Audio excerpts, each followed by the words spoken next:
우리 교회가 이제 33주년이 됐습니다. 33살이 됐는데 우리 교회에 오신 지 몇 년 되시지 않으신 분들은 우리 교회가 원래부터 뭐 이러고 또 이 모습만 알고 계셔서 우리 교회 지나온 어떤 변화의 모습이라든가 또 성장의 내용들을 잘 모르시잖아요. 근데 저는 처음부터 같이 있었으니까 33년 전에 그냥 가정 예배 드리다시피 집에서 상 펴놓고 함께 개척하신 몇몇 성도님들 그렇게 예배했을 시절부터 또 이 앞에 있는 우리 꿈터 예배실인 소예배실의 시절과 또 이곳에 또 땅을 사서 예배당을 건축하고 또 성도들이 또 오고 또 3층도 생기고 하는 그런 여러 스토리들을 알고 있는 저로서, 그리고 또 그 스토리 가운데 함께 하신 성도님들은 더 큰 그 감사와 감격이 아마 있으실 거예요. 저는 이 단에 올라와서 그 예배 도입 찬양을 같이 부를 때 여러분 그 한 분 한 분을 그 시야가 눈에 들어오잖아요. 그러면 그렇게 신기하고 그 섭리가 좀 놀라울 수가 없어요. 각자 흩어져 있었던 정말 전혀 몰랐던 우리들이지만 그리스도 안에서 우리를 원근 각처에서 불러주셔서 같이 예배 공동체를 이루게 하시고 또 같이 하나님 나라의 비전을 바라볼 수 있도록 예배 공동체로 묶어주시고 사랑의 공동체로 모아주신 하나님의 크신 사랑과 또 섭리와 은혜가 더 벅찬 감격과 감사로 다가옵니다. 30년 전에도 그렇고 또 요즘에도 그렇고 엄청나게 많은 교회들이 개척되잖아요. 근데 그 숫자만큼 많은 교회들이 또 문을 닫기도 하고 또 개척을 했다 하더라도 자립의 단계로 올라가는 교회들이 그렇게 많지 않습니다. 미자립 교회에서 자립 교회로 올라가고 스스로 재정 상황이 건전한 상태로 가는 데는 그 교회들이 그 10%가 안 돼요. 10%가 안 되고 그리고 그 교회들 가운데서 또 성장해서 다른 교회들을 또 돌보고 또 세계 열방 가운데 교회들을 개척하는 교회로 또 그런 축복을 누리는 교회는 더 극소수죠. 근데 하나님께서 우리 하늘누린 교회를 그런 교회로 만들어 주신 것에 대한 그 감사와 감격과 은혜가 있습니다. 우리를 많이 축복을 해주셨어요. 우리 하나님께 감사의 박수 한번 드릴까요?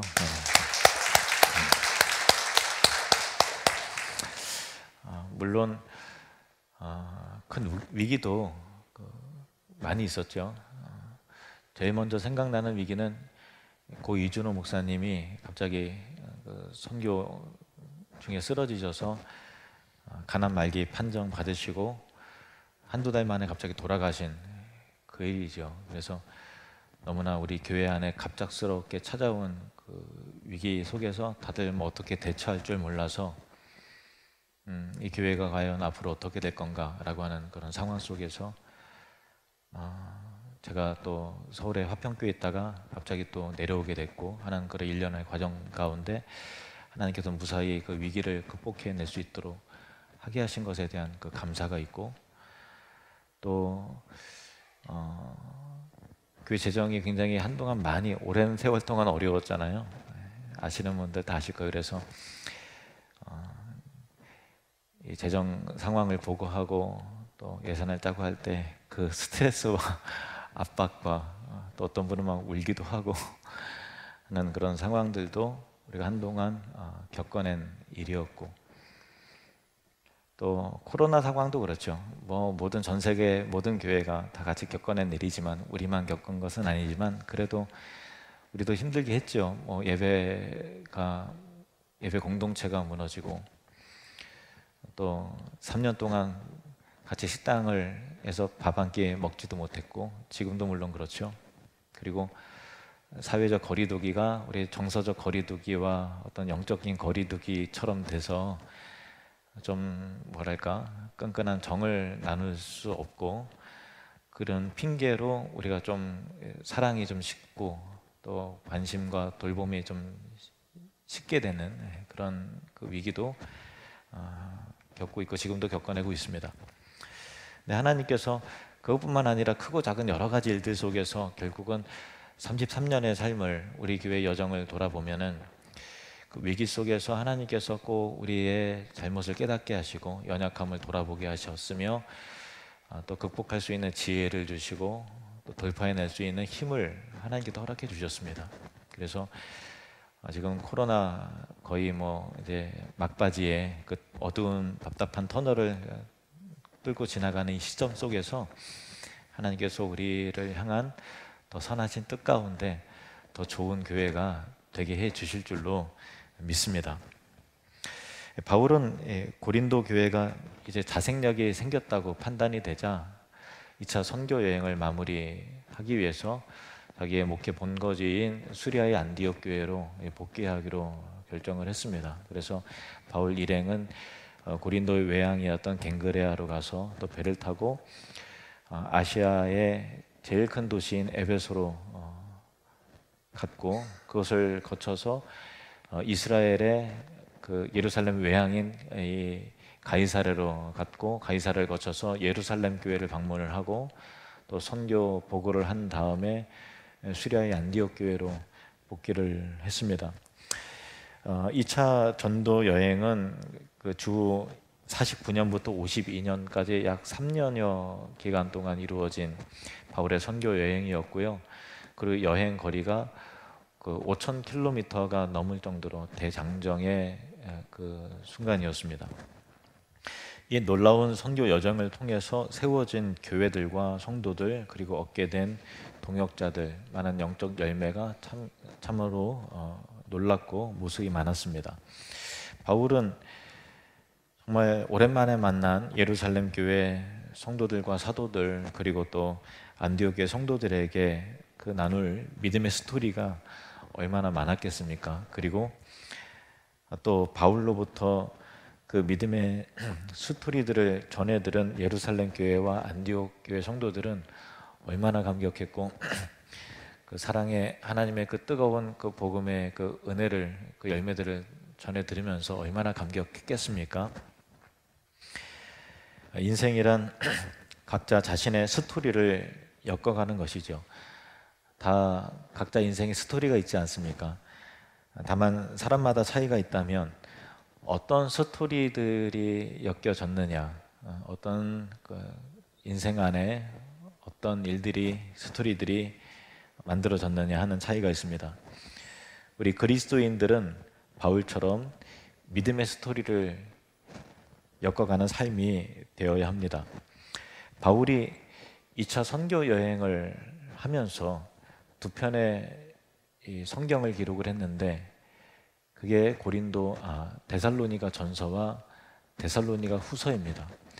이 두 편의 편지를 쓰고 또 바울은 고린도에서 썼던 편지고, 그리고 그 편지를 쓴 이후에 지금 안디옥 교회로 지금 가 있는 건데, 이 두 편의 이 말씀을 통해서 성경을 통해서 반복되는 중요한 표현이 나오는데 바로 믿음의 역사라는 단어입니다. 데살로니가전서 1장 3절 말씀 우리 같이 읽겠습니다. 너희의 믿음의 역사와 사랑의 수고와 우리 주 예수 그리스도에 대한 소망의 인내를 우리 하나님 아버지 앞에서 끊임없이 기억하미니. 아멘. 여기 바울은 너희 안에 이루어진 그 믿음의 역사에 대해서 표현하고 있는데, 이 말은 믿음의 역사라는 단어는 데살로니가 후서에도 발견이 되는데요. 이 역사라는 단어는 헬라어 엘곤이라는 단어인데 믿음의 역사, 믿음의 노력, 믿음의 수고, 믿음의 행함, 믿음의 일, 믿음의 순종, 어떤 그 행함과 일과 관련된 그 수고와 관련된 그런 단어입니다. 그러므로 믿음의 역사라고 하는 것은 예수님을 향한 그 믿음으로, 하나님을 향한, 나를 향한 소망과 그 믿음으로 순종하고 도전하고 행하고 이루어낸, 노력해낸 그런 그 행하는 일들을 말하는 것이죠.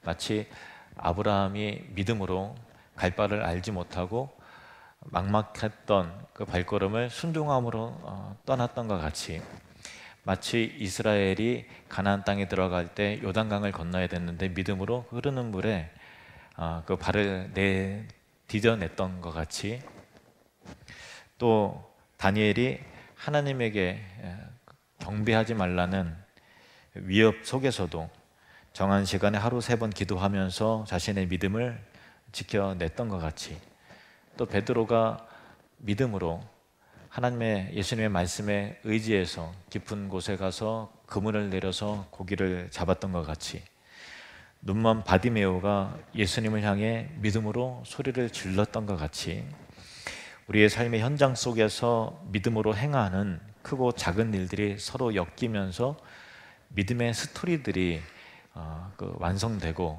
만들어지는 것이죠. 여러분의 삶 속에는 어떤 스토리들이 있습니까? 세상 사람들은 그들이 추구하고 또 만들길 원하는 스토리들은 돈 버는 스토리, 성공 스토리, 또 출세하는 스토리들을 만들어내려고 합니다. 그러나 그 치열함과 화려함, 좋아 보이는 이면에는 사실상 죄와 욕망과 쾌락을 쫓는 허무한 스토리밖에는 남질 않게 되는 것이죠. 다윗의 아들 솔로몬 왕도 하나님을 떠난 후에 부귀 영화와 또 이 쾌락과 정욕의 스토리 만들기에만 급급했습니다. 하지만 그 욕망의 스토리를 결론 지으면서 이 솔로몬은 헛되고 헛되며 헛되고 헛되니 모든 것이 헛되도다라고 하는 이 쾌락의 스토리의 결론을 참 허무하고 헛되다라고 그렇게 한탄하며 고백을 한 것을 우리 모두는 알고 있습니다. 믿음의 스토리가 아닌 그 인생 스토리는 하나님 안에서 살아가는 것이 아니라 하나님 밖에서 살아가는 그 스토리는 아무리 화려하고 또 보이게 멋져 보인다 하더라도 결국 주님 앞에서 영원한 그 세계에 들어갈 때 순식간에 사라지는 물거품처럼 무의미할 뿐입니다. 여러분은 지금까지 살아오면서 어떤 스토리를 위해서 살아오셨습니까? 또 최근 몇 년간 여러분은 어떤 스토리를 만들어 오셨습니까? 하나님께서 여러분 안에서 만들어내는 믿음의 스토리는 과연 무엇입니까? 교회도 여러 많은 교회들이 있지만 그 교회의 역사와 발자취를 들여다보면 위대한 믿음의 스토리를 만들어내는 교회들이 있습니다. 저는 우리 하늘누림교회가 하나님의 은혜 속에서 믿음의 스토리를 엮어내는 교회라고 생각을 합니다. 지난 코로나 기간 3년 동안 정말 아무것도 할 수 없었던 시기에 누가 저에게 당신 교회는 그동안 무엇을 했습니까? 하고 누군가 저에게 물어본다면 꺼내놓을 수 있는 믿음의 스토리가 있음에 감사함이 있습니다. 감격이 있습니다. 필리핀 로스 아미고스 교회가 그렇고, 이제 한 달 뒤에 헌당식을 앞둔 캄보디아 트모방 비전 교회가 바로 그것입니다. 이것은 정말 믿음의 일들이었죠. 하나님을 신뢰함으로 순종하는 믿음의 행함들이었고, 또 수고였고 헌신이었고, 또 그 믿음을 보시고 결과를 만들어내시는 하나님의 간섭과 은혜와 섭리의 역사였다라는 것을 어느 누구도 이 가운데 계신 여러분들이 한 사람도 부인하지 못할 것입니다. 이제 바울은 성도들과 만나서 그동안의 믿음의 스토리들을 나눈 이후에 또 다른 믿음의 그 스토리들을 위해서, 믿음의 역사를 위해서 순종함으로 떠나는 것입니다. 23절 말씀을 다시 보시면, 얼마 있다가 떠나 갈라디아와 부르기아 땅을 차례로 다니며 모든 제자를 굳건하게 하니라. 바울이 안디옥에 머물었던 기간을 정확하게는 알 수 없지만은 일정 기간이 지난 후에 다시 별로 바울이 쉰 것 같지도 않은데 또다시 안디옥을 떠납니다. 그리고 향후 6년에 걸친 3차 전도 여행을 시작하는 건데요, 바울은 또다시 믿음의 여정, 믿음의 역사를 이루기 위해 출발하는 것입니다. 믿음의 스토리는 과거 내가 이렇게 했었다라고 하는 이력과 또 이러저러한 놀라운 경험을 했었노라는 이 추억에 또 감상에 갇혀서는 안 되는 것이죠. 하나님께서 부르시는 순간까지 우리는 계속해서 믿음의 역사를 이루어가는 삶을 살아야 합니다. 바울은 데살로니가 교회를 향한 두 번째 편지에서 앞으로도 너희 안에 믿음의 역사가 계속 이루어지도록 나는 항상 기도하고 있다라고 말하고 있습니다. 데살로니가후서 1장 11절 12절 말씀 함께 읽겠습니다. 이러므로 우리도 항상 너희를 위하여 기도함은 우리 하나님이 너희를 그 부르심에 합당한 자로 여기시고 모든 선을 기뻐함과 믿음의 역사를 능력으로 이루게 하시고 우리 하나님과 주 예수 그리스도의 은혜대로 우리 주 예수의 이름이 너희 가운데서 영광을 받으시고 너희도 그 안에서 영광을 받게 하려 함이라. 아멘. 데살로니가 전서에서는 너희 안에 있는 믿음의 역사에 대해서 내가 감사하고 있다라고 편지를 했고요. 또 이어진 편지에서는 그 믿음의 역사가 앞으로도 주의 능력 가운데 계속 이루어지도록 내가 기도하고 있다라고 바울은 말했던 것 같이 믿음의 역사를 나눈 안디옥에서 하나님께서 이루신 믿음의 역사를 나눈 바울은 또다시 자기가 데살로니가 성도들에게 그렇게 앞으로 펼쳐질 믿음의 역사를 위해서 기도했던 것 같은 그 삶을 그 자신이 살아낸다는 거예요. 믿음의 여정을 위해서 새로운 믿음의 스토리들을 엮어내고 만들어 가기 위해서 또 출발을 하고 계속 전진하는 것을 우리가 보는 것입니다. 여러분, 우리도 멈추지 않기를 원합니다. 우리가 살다 보면 머뭇거리게 만드는 상황들이 있죠. 지치고 두렵게 만드는 일들이 참 우리 안에 자주 펼쳐집니다. 늘 그렇잖아요. 우리가 경제 뉴스를 바라보면 내년은 더 어려울 것이다 라는 이야기를 우리는 항상 듣습니다. 내년은 물가가 더 오를 것이고 각자의 삶은 더 힘들 것입니다. 사람들은 더 이기적으로 변할 것이고 젊은이들 취직은 계속해서 어려울 것이고 또 결혼해서 자식을 낳아 또 키우는 것도 또 내 집을 마련하고 장만하는 것도 우리 서민들에게는 정말로 참 어렵고 요한한 일이 될 수도 있습니다. 사회는 더 치열해지고 각박하며 더 바쁠 것이고 또 세계의 정세는 여러 가지 갈등과 전쟁과 어려움이 더 가중되겠죠. 하지만 이런 환경 속에서 밝아 보이지 않는 그 미래가 우리에겐 있지만 환경에 묻혀서 뒤로 물러가는 삶이 아니라 정체되는 삶이 아니라 복음과 하나님의 말씀을 신뢰하면서 계속해서 아름다운 믿음의 스토리를 만들어가는 삶을 살기를 원합니다. 그 삶을 살아내라고 저와 여러분을 하나님 백성으로 부르셨다라는 것입니다. 히브리서 10장 38절 말씀 함께 있습니다. 나의 의인은 믿음으로 말미암아 살리라. 또한 뒤로 물러가면 내 마음이 그를 기뻐하지 아니하리라 하셨느니라. 빌립보서 3장 13, 14절 말씀도 같이 읽겠습니다. 형제들아, 나는 아직 내가 잡은 줄로 여기지 아니하고 오직 한 일, 즉 뒤에 있는 것은 잊어버리고 앞에 있는 것을 잡으려고 표대를 향하여 그리스도 예수 안에서 하나님이 위에서 부르신 부름의 상을 위하여 달려가노라. 바울은 계속해서 믿음의 삶을 살아갔습니다. 믿음의 스토리들을 계속해서 만들어내는 것입니다. 우리는 세상 안에서 안주함으로 정체되지 않길 원합니다. 그저 성공과 야망을 위해서 브레이크 없이 무작정 질주하는 그런 삶이 아니라 예수 믿는 자답게 우리를 부르신 소명의 상을 얻기 위하여 하나님의 능력을 힘입고 성령의 충만함을 덧입고 믿음의 스토리를 만들어가는 삶을 살아가길 원합니다. 또한 그런 공동체가 되기를 주님의 이름으로 축원합니다. 23절 말씀을 다시 읽겠습니다. 얼마 있다가 떠나 갈라디아와 부르기아 땅을 차례로 다니며 모든 제자를 굳건하게 하니라. 모든 제자를 굳건하게 하니라. 모든 성도를 굳건하게 하니라. 바울은 안디옥을 떠나 3차 숨 돌릴 겨를도 없이 3차 선교 여행을 출발하면서 갈라디아와 부르기아 지역의 교회들을 방문합니다. 그리고 그 모든 제자들을, 주의 성도들을 굳건하게 했습니다. 그들의 무엇을 굳건하게 했을까요?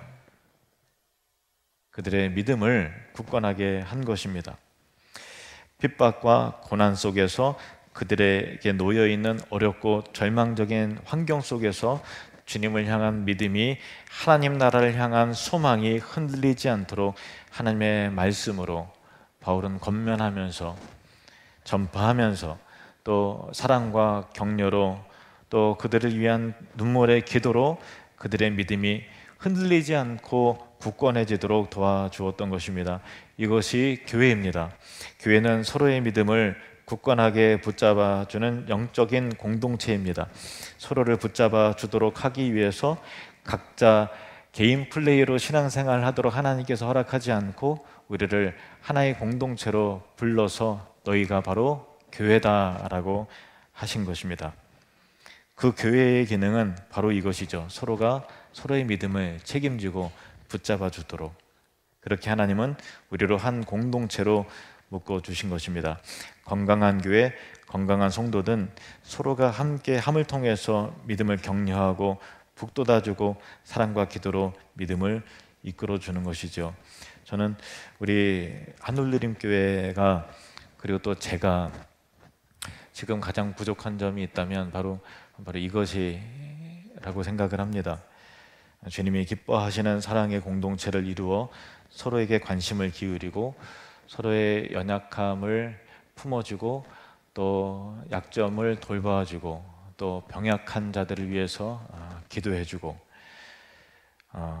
부족한 점이 있더라도 용납해주고 저 사람은 좀 코드가 나랑 좀 잘 안 맞는데 한다 할지라도 이해해주고 끌어안아주고 챙겨주면서 말씀과 은혜를 서로 나눔으로 믿음으로 굳건하게 믿음을 지켜갈 수 있도록 그 정다운 사랑의 모습을 회복하는 것이 제가 또 그리고 여러분이 우리 교회가 당면한 제일 큰 과제이고 또 회복해야 될 지점, 중요한 부분이라고 생각을 합니다.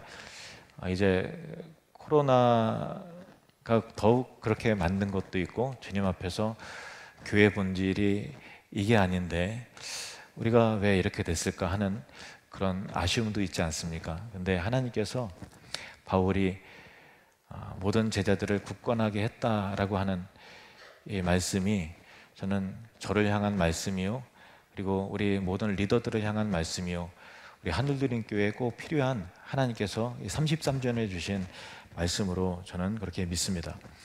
십자가 고난을 앞둔 예수님은 베드로가 사탄에 의해서 그 믿음이 흔들려 실족할 것을 아셨습니다. 그래서 베드로를 위해서 기도하셨고 예수님은 베드로에게 다음과 같이 말씀하십니다. 누가복음 22장 31절 32절 말씀 함께 읽겠습니다. 시몬아 시몬아 보라, 사탄이 너희를 밀가부르듯 하려고 요구하였으나 그러나 내가 너를 위하여 내 믿음이 떨어지지 않기를 기도하였노니 너는 돌이킨 후에 네 형제를 굳게 하라. 아멘. 너는 돌이킨 후에 내 형제를 굳게 하라. 베드로도 예수님이 고난 받으실 때 두려움이 엄습해서 그 믿음이 흔들렸어요. 그래서 예수님 부인하고 모른다고 또 심지어는 저주까지 하면서 등을 돌렸죠. 우리도 얼마든지 흔들릴 수 있습니다. 저도 그렇고 여러분도 그렇고 하나님 앞에서 변치 않았을 것 같은 그 믿음이 때때로 여러 어려운 상황 속에서 또 어떤 그 서운함으로 인해서 또 공동체에 대한 실망으로 인해서 또 목사에 대한 그런 실망으로 인해서 흔들릴 수도 있죠. 그러나 예수님께서 제자 베드로의 회복을 위해서 기도하신 것처럼 또 베드로가 결국 주의 도우심으로 그 믿음을 회복해 나간 것처럼 우리도 믿음이 흔들렸다면, 영적 침체가 있었다면 다시 회복되어야 될 줄로 믿습니다. 회복되지 않은, 내가 영적으로 회복되지 않으면 내 주변에 있는 사람들의 믿음을 굳건하게 지켜줘야 될 사람이 그 사람마저 믿음을 흔들어 버리는 일들이 얼마든지 많이 일어납니다. 그러니까 내가 시험에 든 상태에서 내 믿음이 정말 주님을 향한 그 순결했던 그 믿음이 흔들린 상태에서 또 다른 사람의 회복을 도와줄 힘이 없는 거죠. 그래서 먼저 베드로가 너가 돌이킨 다음에 네 믿음이 떨어지지 않기를 내가 너를 위해서 기도했는데 너는 회복된 다음에 그리고 그 나서 내 형제들의 믿음을 굳건하게 세워나가야 된다라고 베드로에게 말씀하셨죠. 우리가 이러한 모습을 갖길 원합니다. 영적으로 또 공동체를 향한 그 사랑과 또 성도 간의 믿음을 굳게 세워주는 그런 은혜가 우리 안에 먼저 회복되어지고 나를 통해서 우리 하늘님께 또 우리 모든 리더들을 통해서 장로님과 또 권사님과 안수 집사님들을 통해서 교회 일꾼들을 통해서 또 다른 성도들의 믿음이 흔들렸던 믿음이 굳게 세워지는 은혜로운 역사가 다시 펼쳐지기를 원합니다. 늘 우리 교회는 교회 33년의 삶 가운데서 늘 어려움이 있었어요. 또 영적인 혼란함도 있었고 또 어떤 일을 계기로 성도님들이 우르르 이렇게 또 나가기도 하고 그 뒷모습을 바라보면서 아프기도 하고 또 서운하기도 하고 여러 가지 고난과 어려움들이 다 있었습니다. 지구상에 온전한 교회가 없듯이 우리 교회도 온전하지 못한 좀 이렇게 아쉬운 부분들이 많이 있는 줄로 압니다. 그리고 여러분도 그 부분을 알고 있겠죠. 그렇지만은 33년의 교회 역사 속에서 그럼에도 불구하고 하나님은 우리를 사랑하셔서 이러한 일들을 통해서 우리의 약점을 보게 하시고 더 좋은 교회로 될 수 있도록 인도해 주셨다는 사실입니다. 이제 코로나에 어두웠고 지루했고 또 이게 뭔가 싶었던 그 터널을 빠져나와가는 그런 시점에서 저와 여러분의 그 믿음이 주님을 향한 믿음이 다시 회복되어지고 바울이 안디옥교를 떠나면서 모든 제자들의 믿음을 굳게 세워나갔던 것 같이 저도 그리고 여러분도 모든 성도들의 믿음을 굳게 세워가는 은혜가 있길 원합니다. 그래서 하나님께서 우리에게 주신 천국을 누리며 확장한 사람들이라고 하는 이 슬로건이 그냥 구호, 듣기 좋고 보기 좋은 슬로건이 아니라 진짜 우리의 공동체 안에서 이루어지는 명확하고 뚜렷하고 생명력 있는 비전이 되기를 원합니다. 또 다른 믿음의 스토리들을 앞으로 계속해서 만들어내시는 여러분의 인생과 또 우리 하늘노림 공동체가 되시기를 주님으로 축원합니다. 기도하겠습니다.